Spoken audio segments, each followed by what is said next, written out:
Hey, hello, Firman family. We are coming to you live from inside one of our warehouses. I think we talked about this last week, but we moved last week. We took a much bigger space. We basically just moved across the street into a new warehouse, and we have nearly 130,000 square feet now here in Peoria, Arizona. It's shockingly cold, but it should not be this cold in Arizona. If you get out in the sun, it's a little bit better, but inside the warehouse, it's a little chilly. But we've got a big construction project going on. We're rehabbing the office here and getting new paint and carpet. But for now, one of our guys, our IT guy, Jeff, has his RV parked in here, and we thought it'd be fun to... No sound. Sorry. No sound? Really? I can see it. Oh, don't do that.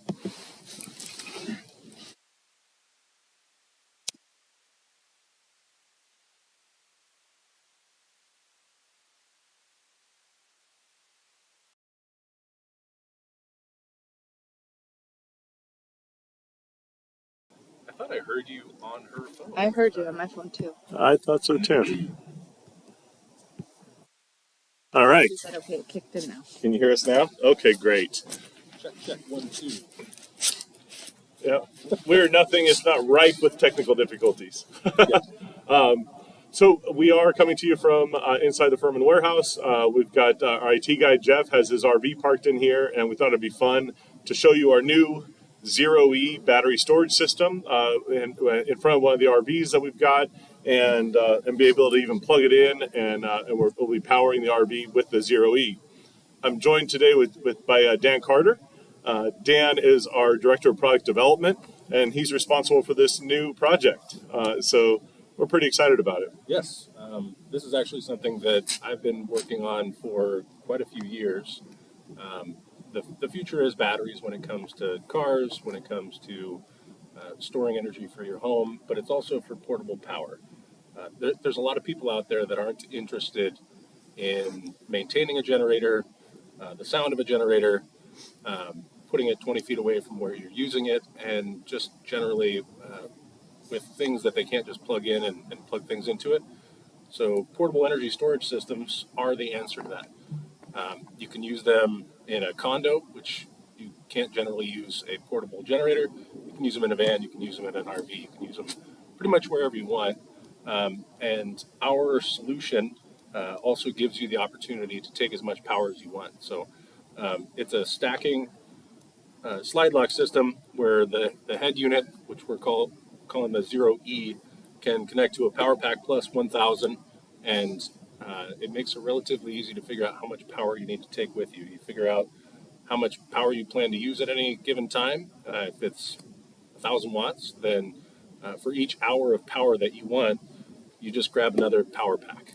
They're 1 kilowatt hour, which is 1,000 watt hours, meaning that you can use 1 watt for 1,000 hours, or 1,000 watts for 1 hour, or in this case, 2,000 watts for about a half hour. There's a little bit of loss in efficiency going from battery power through the inverter, but that's kind of the rule of thumb. So if I understand correctly, I can use this like in my kitchen. Absolutely, yeah. In a power outage, this is an ideal unit to have because not only is it able to be moved anywhere you want, so you can plug it into a refrigerator, plug it into lights, anything in your home, but you can also use it as an uninterruptible power supply, meaning that if you just plug the unit in to the charge side, it will charge itself up, and then once it's charged, it will also just pass the power directly through it. So at a full state of charge, all your power is going to come from the input side, and once you lose power on the input side, it automatically clicks over within a matter of milliseconds, so your electronics don't even notice, your lights won't even flicker, your internet won't go down.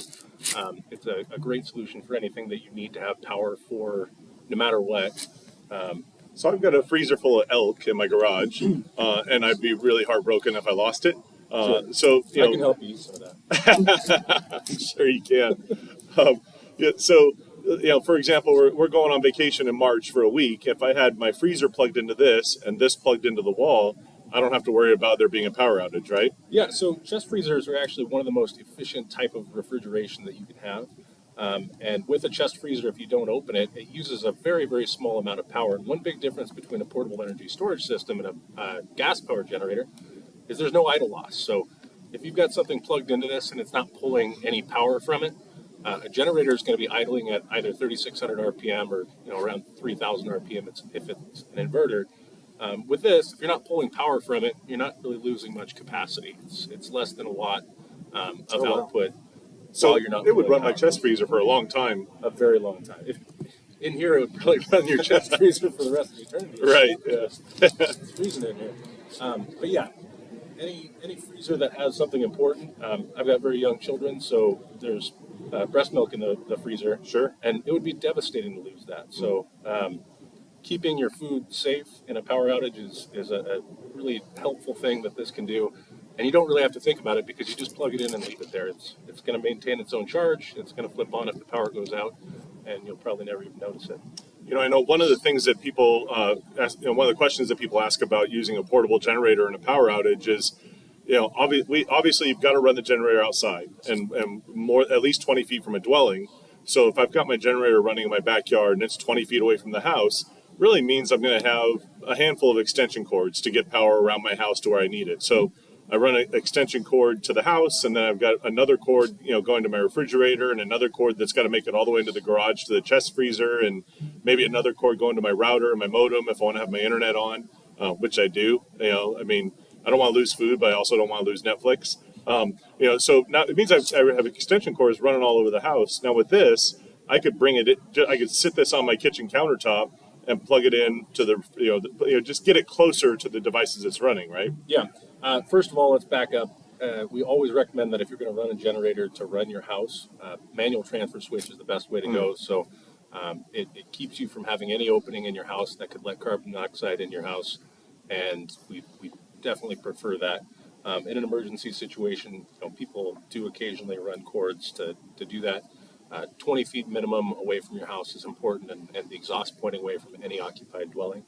But yeah, to your point, this can run anywhere. It doesn't have any fumes. It doesn't have any noise.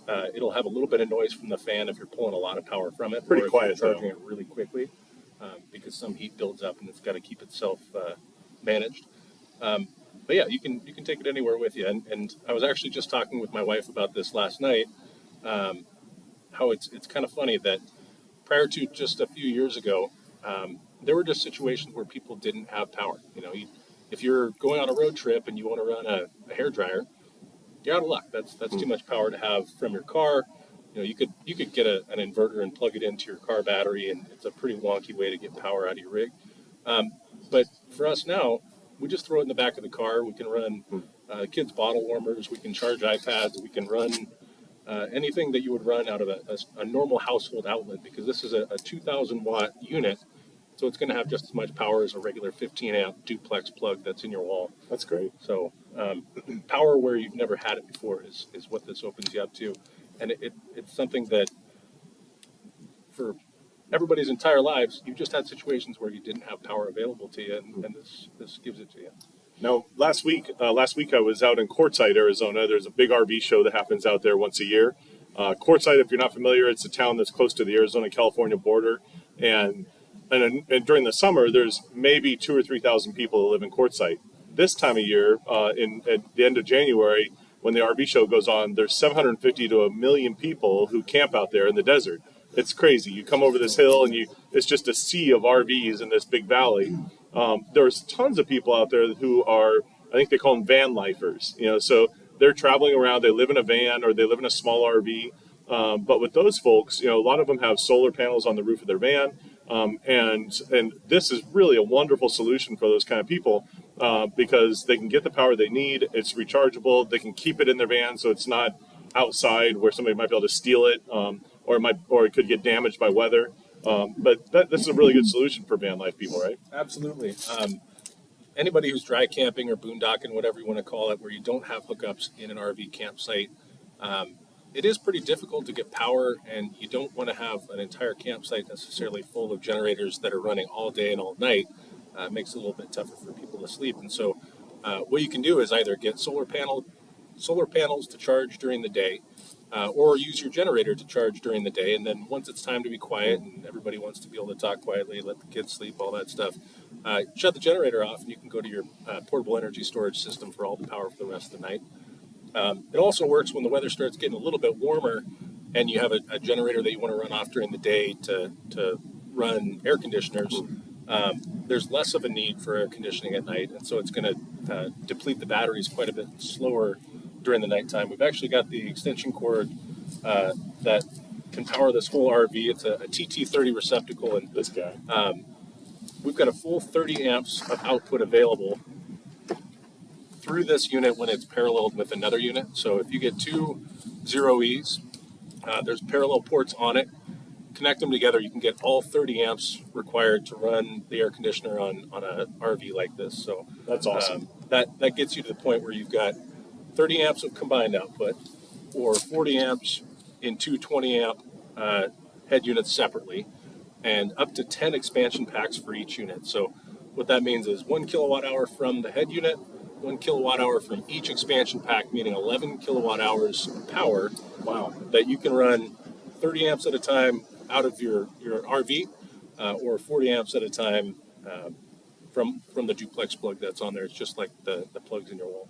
So I could plug my toy hauler in just like this is plugged in now, and maybe during the day, it's a great companion for a generator. Maybe during the day I'm running a generator and the generator's plugged into this, so I'm constantly charging this, and then as the weather cools off at night, I can just turn off my generator and I can have power throughout the night with this, right? Yep, that's correct. So as your generator is plugged into this, it can drop to 1,800 watts to charge itself, and then it can pass through the remaining power that it can get through that's great. the regular 515 input.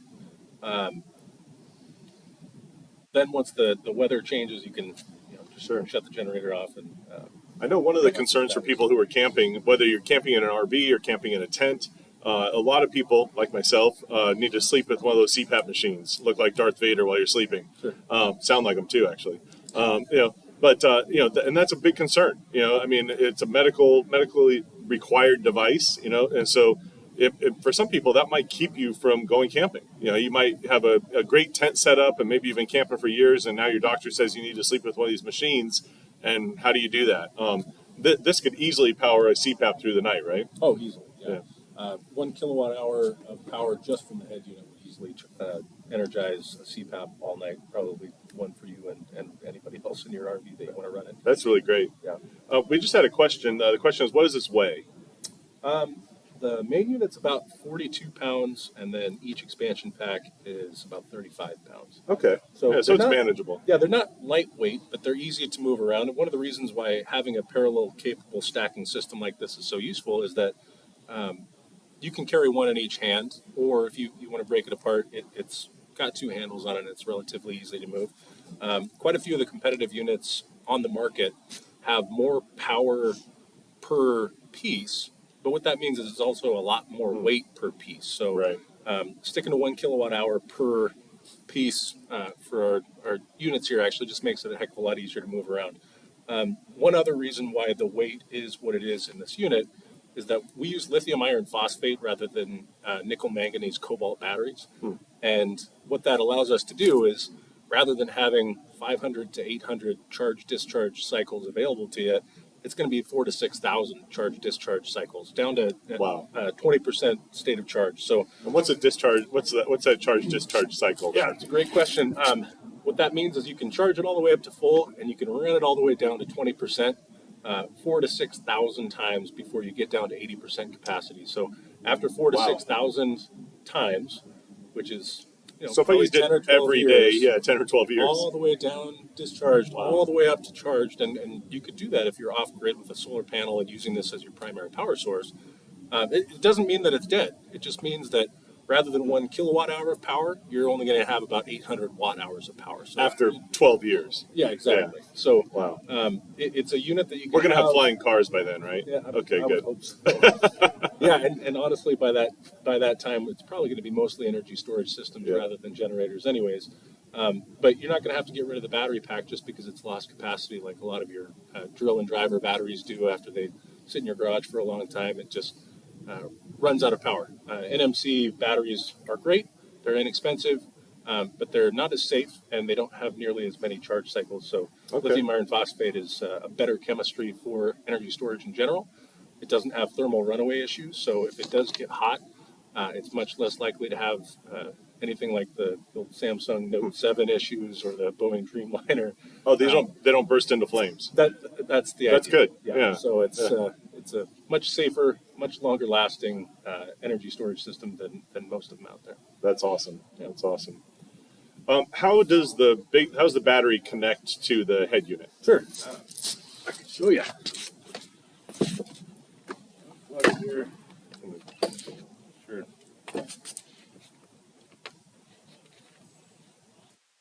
Go for it. Okay.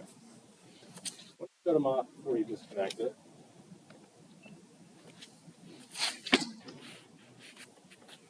And disconnect. Can you do that one more time, but go around the back of the table? That was the backside of Dan, if you guys wanted to catch that. Sorry, I'm not. So, There we go. So it's like a great big drill battery. it's like a great big drill battery. You can move them around together, which is helpful. But when you want them to be separate, if you don't want to carry the whole stack together, That looks really easy. Yeah. one hand. Oh, and a handle. Ah, Yeah. that's so they're cool. Quite portable, and actually having an even load on each side is a little better. Well, and as you can see, they're really easy to move around. Dan's only about 5'2". Yeah. He's not a big guy, and it I should just show you size. seems so simple. Yeah. So it also has a docking plate on the bottom, and that's where you stack the next And you can one. just keep stacking them on. Keep stacking them Up to 10.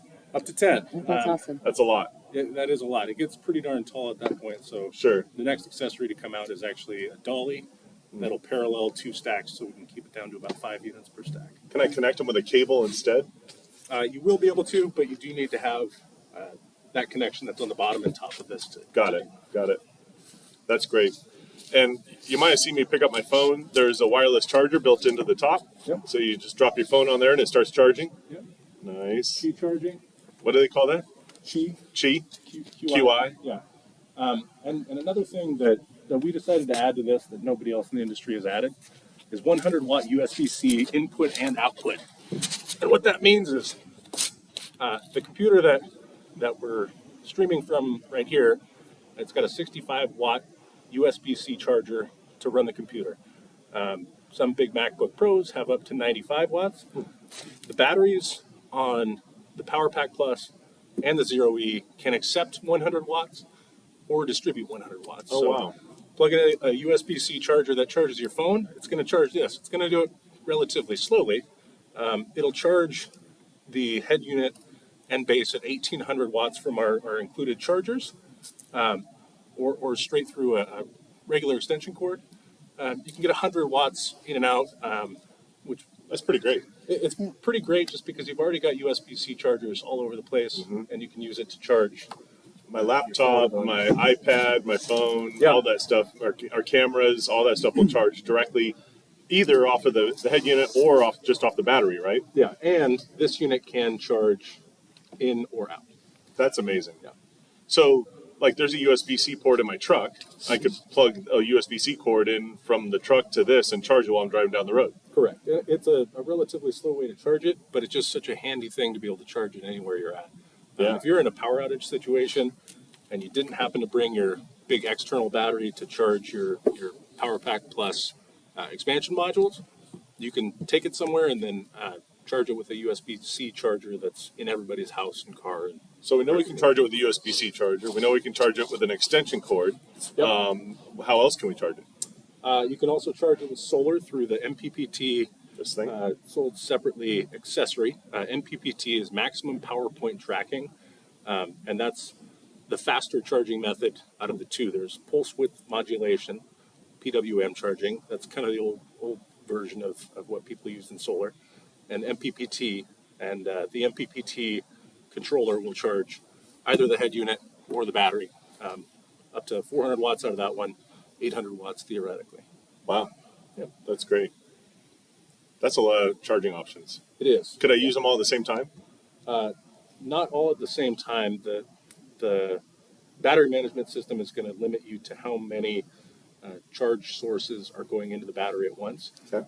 They're 1C rated, meaning that you can charge up to 1,000 watts per module. When they're connected together, it's going to be 1,800 watts because that's what the charger is capable of in the head unit. But one thing that I think we just kind of glossed over is the input on this is actually just a regular extension cord. So you can use your extension cord to charge it up. And that could be plugged into the house, could be plugged into a generator. Yep. Right? Just 120 volts. Regular 120 volt, 515 plug. So even one of our small generators would charge this. You know, yeah, a little 1,050 watt open frame generator or 1,700 watt inverters will charge this no problem. Yep. And if you've only got one cord, charge it up with that cord, and then when you're done charging or you decide that you don't want to charge anymore, switch it over to the output side and you can energize whatever load you want. That's really cool. I'm sure I could also plug, like, I've got drill battery chargers. I can plug all that kind of stuff into this as well, right? Absolutely. Anything I plug into the house? Anything that you can plug into your wall, you can plug into this. It's going to energize it. Is the power clean coming out of this? It is. It's less than 3% total harmonic distortion, and the fact that it's coming from a battery means that there's no surges in voltage or. So it's safe for electronic devices and sensitive electronic equipment. Correct. Yeah. When it's in UPS mode and it's passing power through from the source, in this case, the source is plugged into the wall. In some cases, you're going to be the source would be your generator. When it's passing the power through, it's not a power conditioner, so it'll be just your generator's power going through it. But the power coming from the inverter when you're taking power from the battery is very clean. Gotcha. That's great. Yeah, and that's good to know because Chris Hart, one of our viewers, said that he would like to look into getting one of these for the nursing home that he is involved with. So that will be cool. We have a couple of questions that are non-related to the ZeroE. So maybe while we wait for those questions to come in, you want to answer those? Absolutely, yeah. Sure. Okay. And by the way, if you're out there watching, feel free to ask any questions. Megan's watching our Facebook feed for any questions that might come in. Yeah, and we're giving away a cord today too to anybody who participates. Same cord that we're charging the ZeroE with right now. Yeah. Okay. So we have a question actually about one of our power cords. Todd Williams asked, Hey, Todd. if the 25-foot cord running from the generator won't reach into their back door, is it okay to have the 4 receptacle ends on the outside of the house? Yeah, I understand what you're saying. Yeah, so we have, I think last week we talked about cords, and so we showed a couple of 25-foot, 30-amp cords that have 4 receptacles at the end, either on a block or on kind of a spread, design. So yeah, if the cord won't reach all the way into the house, you could certainly have extension cords plugged into that, and running to the things running into your garage to keep your freezer and fridge going, to be able to power everything you need. Yeah, and again, just make sure that the generator is at least 20 feet from your house because any opening that you're putting an extension cord through is an opening that has the potential to bring carbon monoxide into your house, and you don't smell it, you don't see it, and it's deadly. So passing cords through windows and under garage doors is not ideal. Again, manual transfer switch is the way to go, but in an emergency situation, you can plug cords into cords. And if you can, run an extension cord like maybe under the threshold of a door where it can seal. Then what Dan's saying is true. Running a generator is the same as running a car, and everybody knows you wouldn't want to run your car in your garage when you're in there. The room will fill up with carbon monoxide. Carbon monoxide also weighs almost the same as air, so it doesn't rise and doesn't sink. It just floats, just like air. Yep. So it does have a way to find its way in. But if you're running your generator 20 feet away from the house, should be pretty good. Yeah, exhaust point away. That's generally going to be what it's. Okay. And then we have a question from Victor Vega, and these are previous questions that we're trying to answer, so they might not be on today, but I'll make sure to respond to them about this. Victor Vega said that he had purchased a Firman T07571 generator. Tri-fuel. Yep. He has a couple of questions regarding the oil for the machine. On the capacity chart, it says it holds 37.2 ounces, but the generator comes with a 32-ounce bottle. Is that 32-ounce bottle enough to run the generator properly? It is. And the reason for that is that on the manufacturing line, which I was there the first time we ever built that unit, every single unit, after it's assembled, is tested. So in order to test it, obviously, you need to add oil. So we fill it up to capacity, and we fire it up and run it. And then at the end of the line, once it's been tested and it's getting ready to go in the box, most of that oil gets sucked back out. But once you've put oil into a generator, just like if you put oil into a car, there's going to be some residual oil after that testing process. Don't be alarmed if you see that there's some residual oil on the dipstick when you open it. It's not a used generator, other than the fact that it's been tested to make sure that it's going to work out well for you. So what some other manufacturers do is they'll send enough oil so that if you dump the oil into it, it's going to overfill it and it's going to make a big old mess for it. What we do is we send the proper amount of oil to get the generator running perfectly without creating a big mess. You put the included funnel into the generator, pour the included oil into the generator, and it's going to be ready to go for you. It's not unlike when you get an oil change in your car. All of the oil, you can't ever get all of the oil out of the engine, right? So the amount of oil that it takes to do an oil change is less than the actual full capacity of the car engine. I actually go one step further. I'd recommend that after you set up your generator for the first time, keep that oil bottle. And our generators just take 10W30 motor oil. Yep. So you can fill that oil bottle back up, and that way then when it comes time to do an oil change on your generator, you've got exactly the right amount of oil for that oil change. Yep, and for the tri-fuel specifically, SL oil or above. So anything that you find in your automotive stores, that's going to work for it generally. For older single fuel generators, they're a little bit less sensitive to older, lower grade oils, but when you're going to be running on natural gas, you want to put a really quality oil in there just to eliminate deposits on the intake. Okay, and he had a second question. Does the oil change interval change if I use synthetic oil? It doesn't, and the reason for that is that synthetic oil in a car is going to behave a little bit differently than synthetic oil in a splash lube engine. In a car, you're running it through a pressurized lubrication system. You're going through an oil filter. And we only have one generator that has a pressurized lubrication system, and it's just coming out. It's our big V-twin. So it would change the interval on the V-twin. But generally, no. So you'll have little deposits that come from the generator as it's running. That'll get suspended in the oil, and you want to flush all of that out. Synthetic oil doesn't really help a generator much other than in really, really cold weather. So you can stick with the standard oil in our generators, and it'll be just fine. That's a great question, though. Awesome. Yeah. We have a question from Jim Lloyd, who's not on but asked it previously. Do you know what the cost is for the maintenance kits that you have? And then what would that cost be in U.S. and both Canada? The maintenance kits are available on our website. I don't know the cost offhand. I apologize. And I can look that up. But Megan will look it up and respond to your question, though. Okay. And then we have two more questions. This next one's kind of long. From Joshua Tyson.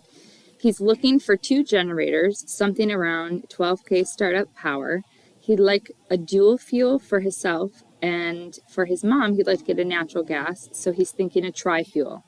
He knows natural gas seriously diminishes the power output, so he might need a bigger unit that's more cost effective.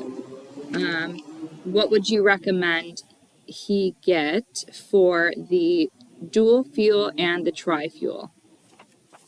Yeah, it's a great question. So we make dual fuels in a variety of sizes, everything from 3,650 watts to 7,500 watts to 8,000 watts.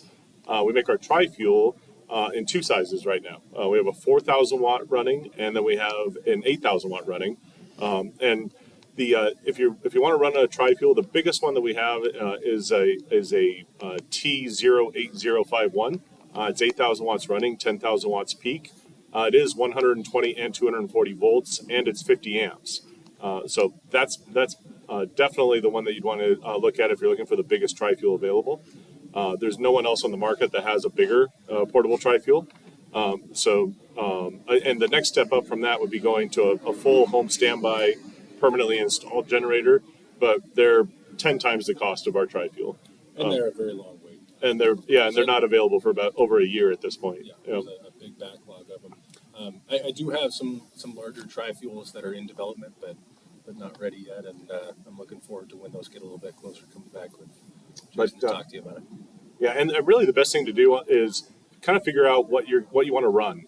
So if it sounds like you want to use those generators for home standby when the power goes out.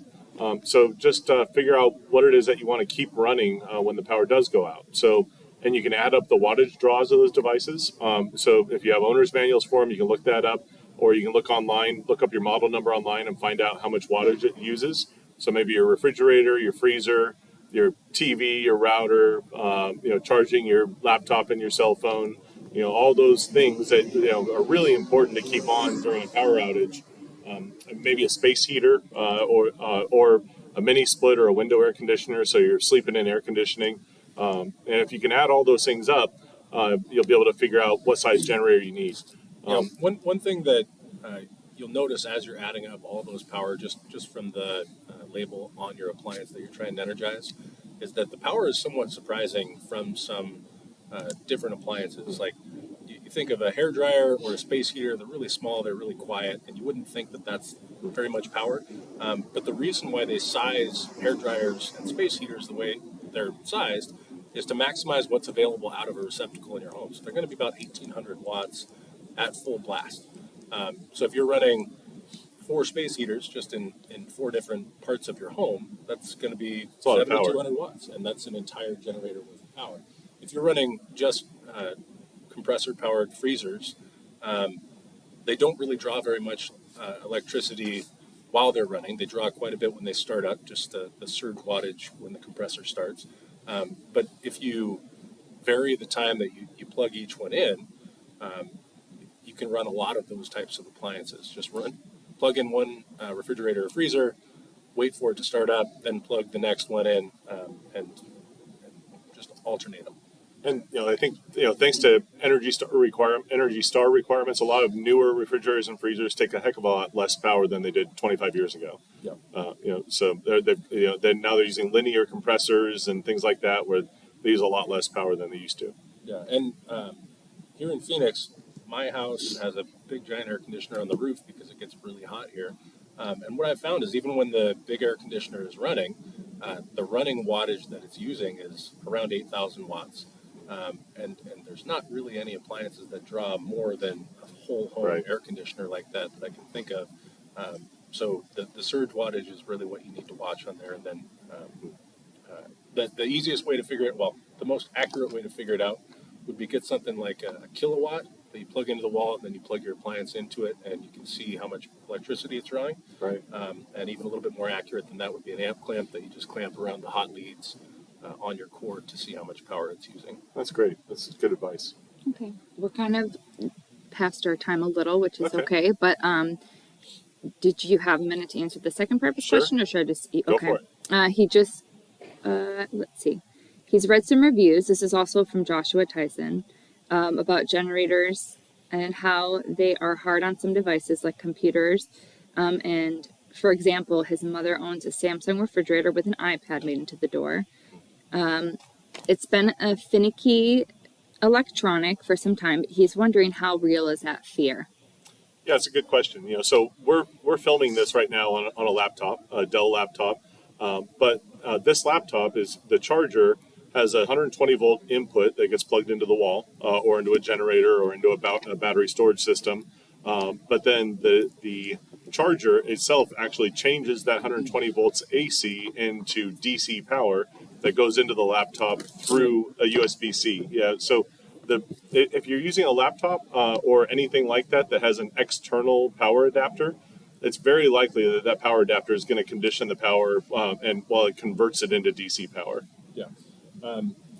There are very few appliances or electrical loads in general that are sensitive to the total harmonic distortion that comes from a standard generator.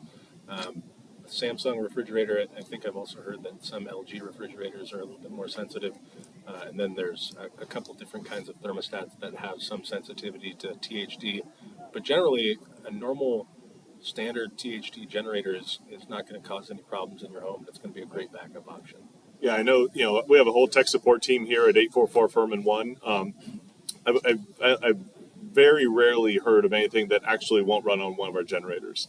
It's a really small list. Yeah, and a traditional uninterruptible power supply, the little bricks that people have under their desks to run their computers. Those can be finicky. Sometimes those are sensitive too. But the difference in price that it costs to have a very low THD output on a standard open frame generator is not usually something that's going to be useful enough to the end user to apply it.